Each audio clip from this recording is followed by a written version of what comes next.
सूरदास जी की अनसुनी कहानी। आज हम आपको सूरदास जी, जो कि हिंदी साहित्य के महान कवि हुए हैं, उनके अंधे होने की अनसुनी कहानी। सूरदास जी जन्म से अंधे नहीं थे। उनके अंधे होने की एक बहुत बड़ी घटना छुपी है। सूरदास जी एक वेश्या से बहुत प्रेम करते थे। वो उनसे मिले बिना एक भी दिन नहीं रह सकते थे। वह एक बार बहुत तेज तूफान आया। लोग उसके चलते घर से भी नहीं निकल सकते थे।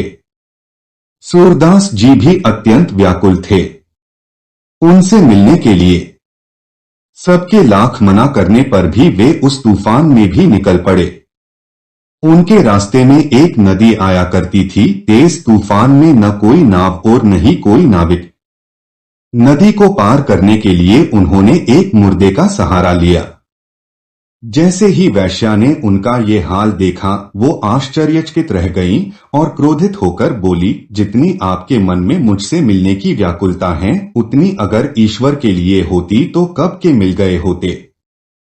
यह सुनकर सूरदास जी वहां से चल दिए व नदी के किनारे जाकर बैठ गए। सुबह होने पर उन्होंने वहां पर एक सुंदर कन्या को नहाते हुए देखा। वो उन पर मोहित हो गए और उसका पीछा करते करते उसके घर तक पहुंच गए। उस कन्या ने देख उन्हें तुरंत दरवाजा बंद कर दिया। वह अपने माता पिता को बताया कि कोई घाट से ही उसका पीछा कर रहा है। तब उसके पिता ने उसे बताया कि वह तो हमारा अतिथि है, उसे अंदर बुला लो।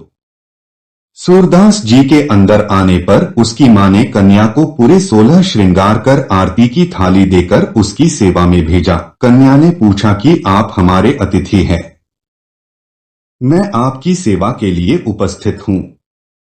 यह सुनते ही सूरदास जी दंग रह गए।